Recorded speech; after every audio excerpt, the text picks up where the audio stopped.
Babe. I'm reading. Yeah, but we're live. I'm reading about Kobe. Je lis magazine. Your next Q&A is right now. Q&A? Yeah. Oh, that YouTube shit?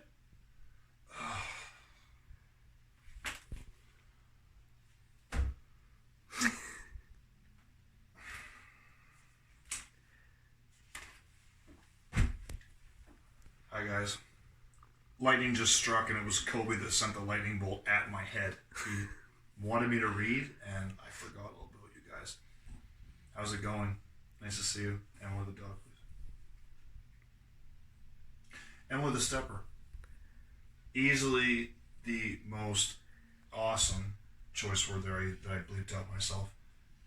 Acquisition or purchase we have ever bought. Selfie smile. Yeah, long story short, dog grenade. Long story short, grew up on these when I was like 17, 18, 19 years old, Emily. Show me right quick. First thing I ever did in fitness, stepper and push-ups, and it led to everything else. And we bought this during the pandemic thinking that the gyms were going to be high volume, which I think they're going to be. So glad to have this, glad to have that, and I want the dog. And nice to see all of you. Welcome back to Q&A number 2. And I know that Miss Sullivan has a whole bunch of really scientifically based theoretic questions for me to answer. So I'm going to shut up and answer the questions to the best of my ability. All right, let's start with... Hydration. Water meal. No, these are all workout questions. Shit. I mean... These are common ones off the internet, okay? Awesome. I love science-based internet bullshit. What do you got? What do you got? All right. Let's start with, should I use machines or free weights? You should use French bulldogs. I think he needs a pee.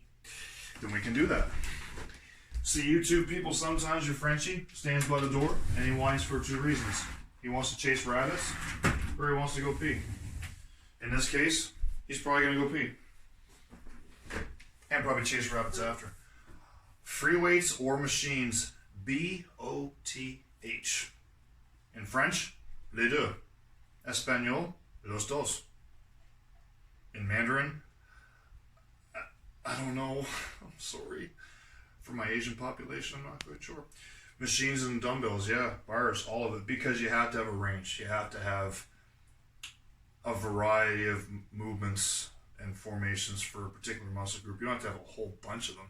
But as an example, if Emily could just cue on the dumbbells right quick, as an example, that right there serves a whole bunch of purposes. As let's say shoulders was your topic, for example. You know you're pressing, you know you're doing some side raises and maybe some shrugs. Well, that would suffice all of that right there. But machines are so good for form. They're so good for posture. They're good for burnout sets, for supersets, for drop sets. And they just get you off the iron sometimes for one reason. It's a machine they're attached. So Emily goes back to dumbbells for a second. Our 45-pound, I love them, bought them last week, dumbbells. The black guys right there that Father Sullivan painted for us to make them look even more brand new because he's an amazing man that he is. We could get a shoulder press all day long with those sitting and standing, but we need something else. So if you have the access in your gyms to machines and dumbbells and bars, use them all. And with some gyms opening up now in North America, because of the states and provinces and the countries lowering restrictions, we're going to have those opportunities. So to answer Emily's question, machines, dumbbells, and bars, keep a variety, keep interested. Can I add to that? Yes, you may. I think Hydration. that being new to lifting, you should start on machines to get the proper form and then move slightly into the free weights to work on your stabilizer muscles. I agree. And as that gets better, then you get better. Unless you're Kobe and you just dunk on people. Okay, next question. Okay, how does exercise help mental health? It's therapy. It's supposed to be one of these questions where I talk like 10 minutes about all the benefits of exercise, which there's not 100, there's like 1,000. But as far as mental health is concerned, let's just go with the word endorphins, chemical components in the brain, the feel-good stimulant cells of the brain that when you're involved in exercise or training that are ignited or enhanced when you train, and that feeling of euphoria, whatever the hell euphoria means, I think it's like happiness or some bullshit like that, but that feel-good hormonal release after you finish a 30-plus minute training session. And if that right there is not mental awareness or mental acuteness or mental happiness, I don't know what is. And if that's not a French bulldog that wants to come back into my house... It's raining. It's raining. Let in the puppy with the ears. It's part rabbit. I know you guys all still think our dog takes protein and steroids, and you're probably right, but he's naturally genetically gifted. So back to Emily's question briefly for like 15 seconds. Yeah, your mental health is so highly influenced in a positive nature from being involved in physical activity. 5, 6, 7 days a week minimum. You just feel better. And it's also, and I'll quote Dwayne "The Rock" Johnson with this one, it's your ability to ground yourself, the weights and the cardio and your sports. When I say sports, basketball, tennis, baseball, football, soccer, whatever, when you're training, you're grounded at that moment. You're grounded mentally and you're grounded physically in your own thoughts and your own abilities. And it builds character as well. And it's just the part of your day, besides brushing your teeth and taking a shower and kissing your significant other, that ranks in the top 5. And the other one for my world is that guy right there. So we're not going to speak of religion in our videos right now, but in my world, those are my top 5, and the training keeps a person grounded. And being grounded means being mentally stable. And the last quote would be Will Smith. We touched on this in a previous video. When you have complete control over your mind, you have complete control over your physical body and being. So I hope that's a good answer. And it's kind of like one good choice leads to another, and another, 100%. and another. 100%. Yeah. Okay. Hydration. Next question. Hashtag water. I wish this dog would move. Green Okay. grenade puppy. This question was on the internet. How do I get a 6-pack? Surgery. What? You walk into your doctor and say, I want abs, and they just snap their finger and they give it to you. It's that easy? Oh shit, all you millennials thought you guys could go to Walmart and buy a $5 pill and get your abs. Yeah, that's gotta suck, because abs are made in the kitchen. Les abdominaux sont faits en cuisine. There's your French lesson.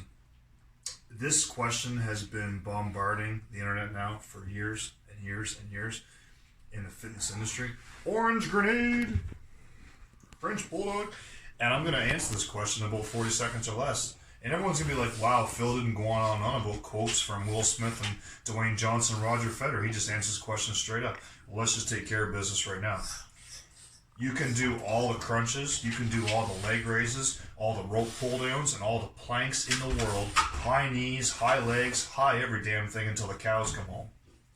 And if you haven't got a sound, decent, nutritional based plan where calories in, calories out kind of matter, where you're actually eating foods that are storing body fat as opposed to not storing body fat, you will never see, and I hate this expression, I'm going to go there, the fruits of your labor.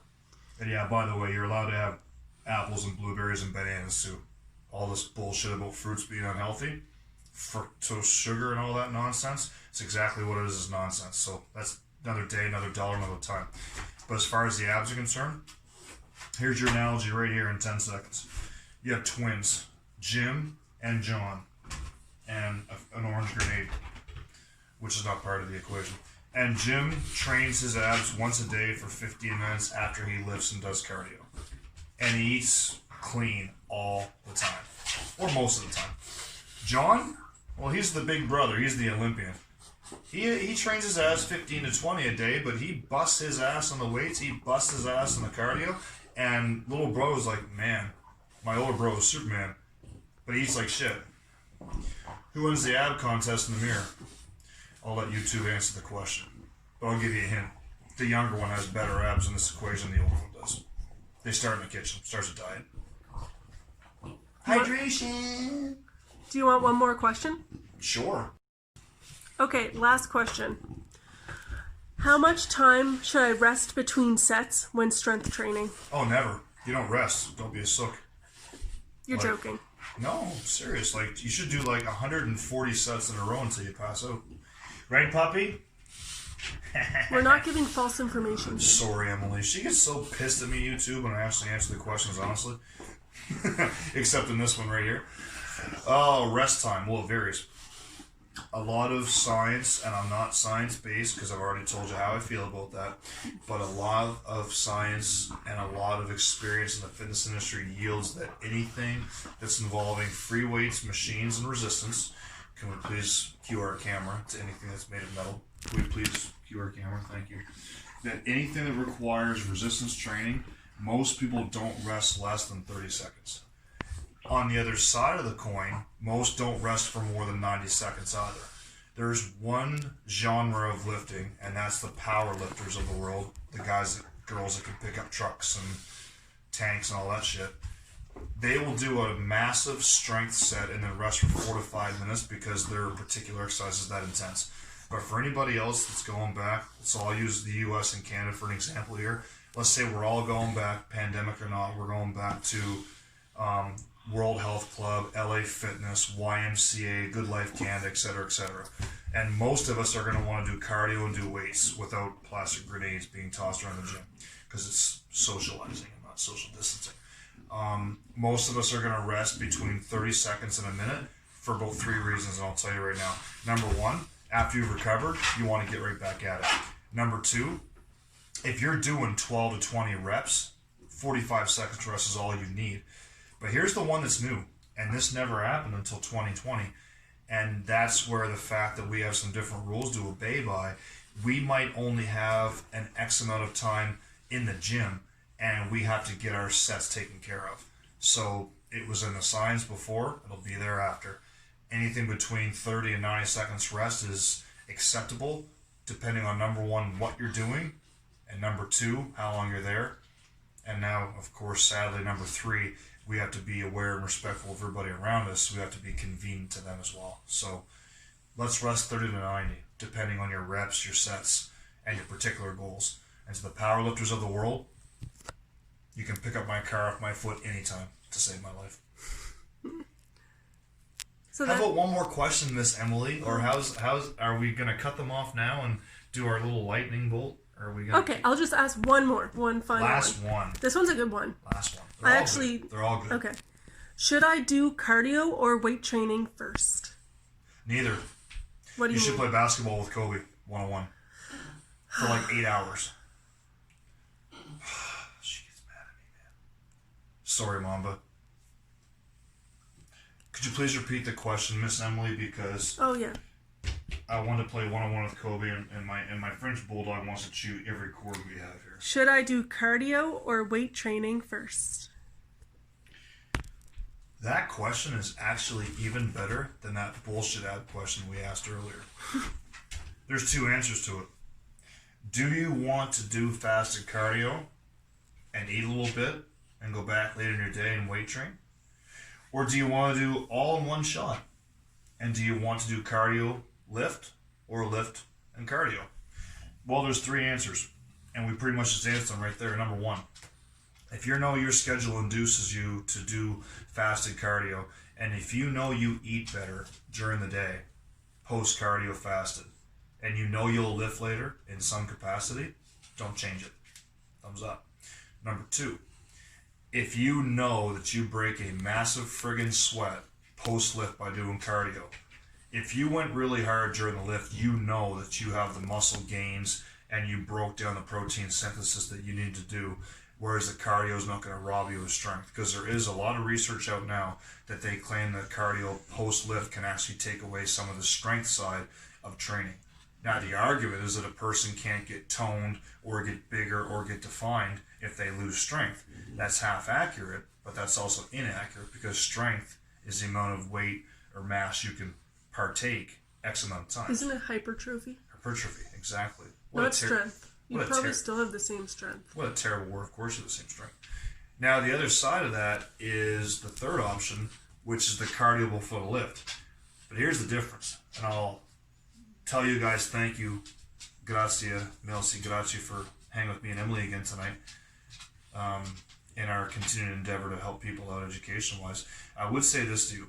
If you know the fasted cardio is going to be your go-to for the day and you're not going to lift later, just go and lift after. But if you're like, I can't do fasted, I can't get up early in the morning for whatever reason, my schedule, and you're going to do your cardio before your weights, I promote it 120%, but there's 3 things you have to have because otherwise the weights will be really tough. Number 1, you can't exceed a half an hour calorically or sweat-wise because your body feels deflated. It feels like it's lost its pump, you've lost water, you've sweated, you're really hot, might be a bit tired, etc., etc. Number 2, if you don't have a small snack with you, like a granola bar, a banana, something like that, the weights, the first 3 or 4 or 5 sets feel like you're trying to pick up a building made of brick. It's hard to do. But the third one, once you achieve that pump, you want to keep going. So I would tell you for number 3, be patient. Lately here in Nova Scotia, Canada, I've been doing that. I've been doing my half an hour on this beauty. Camera, please, right here. And it's easy for me to knock 500-600 calories off in a half an hour and go and just literally have a couple slices of toast and peanut butter and then lift 10 minutes later. But you're not going to ask for a toaster at the gym. So you got to be prepped for that kind of thing. You got to have the banana, you got to have the granola bar, whatever you want to have in your gym bag, protein bar, whatever. But again, if your schedule allows you to break it up, fasted lift later, beautiful. If you get a badass sweat after you lift, all in one, 80 minutes, do it. 50 and 30. 50 weights, 30 cardio. If you want to flip that though, and you want to play the game and you want to do cardio first and weights after, you can do it. Just make sure you understand one thing, that calories in, calories out means that when you burn 500, you're also minus 500 for that lift. So there's some math for y'all. Those are the 3 options. And I'll let Miss Emily sign this one off. So I salute you for lightning having struck. And we love all of you, world. And stay safe. Francie.